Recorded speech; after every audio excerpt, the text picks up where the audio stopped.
Good morning. Hello বন্ধুরা, আজকে দেখো আমি কী রান্না করব, মেথি শাক। তোমরা কে কে মেথি শাক খেয়েছো কমেন্ট করে জানিও। এই দেখো মেথি শাক, এই যে আজকে মেথি শাক রেসিপি হবে। তো মেথি শাক চলো কেটে নেওয়া যাক। আর মেথি শাকে সবসময় দেখতে হবে, মেথি শাকে এই যে মেথি শাক, এই যে শাকের এই যে নরম ডগাগুলো, এগুলোকেই কাটতে হবে। নরম ডগাগুলো কেটে নিতে হবে। এই যে শাকগুলো কেটে নিচ্ছি। এই দেখো বন্ধুরা, মেথি শাকের নরম নরম ডগাগুলো কেটে নিচ্ছি।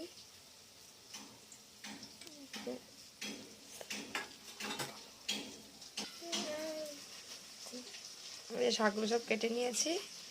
এবার শাকগুলো করতে গেলে আমাকে কি লাগবে, আলু দিয়েও করা যায় শাকগুলো, আবার বেগুন দিয়েও করা যায়। তো আজকে আমি নেব দুটো আলু।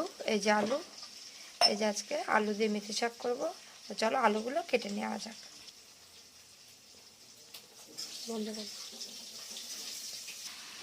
বন্ধুরা আলুগুলো কেটে নিয়েছি ছোটো ছোটো করে।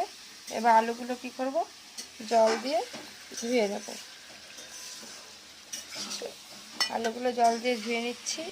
বন্ধুরা যা আমি আলুটা ধুয়ে নিয়েছি। এবার আমরা কি করব, উনুনে কড়াইটা বসাবো। উনুনে কড়াইটা বসে দিয়েছি।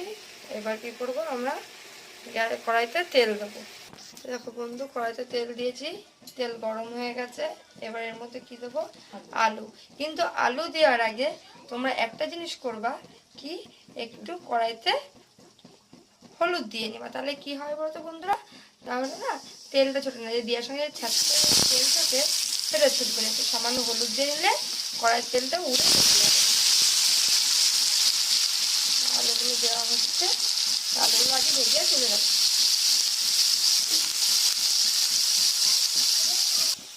তাহলে বন্ধুরা এই দেখো একটু লবণ দেওয়া হলো, লবণ দেওয়া হলো। এবার এটাকে ভাজা হচ্ছে। আলু অবশ্য একটু ভেজে গেছে, লবণটা পরে দেওয়া হলো কারণ অনেক সময় আলু ভাজতে গেলে কড়াইয়ের গায়ে লেগে যায়, এই কারণে। এবার আলুগুলো ভাজা হয়ে গেছে। এবার দেখো আমরা আলুগুলো নামিয়ে নিচ্ছি।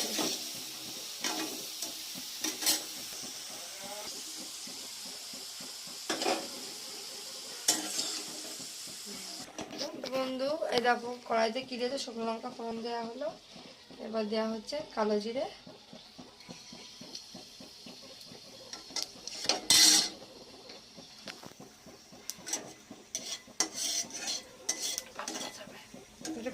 একটু ভাজা ভাজা হবে।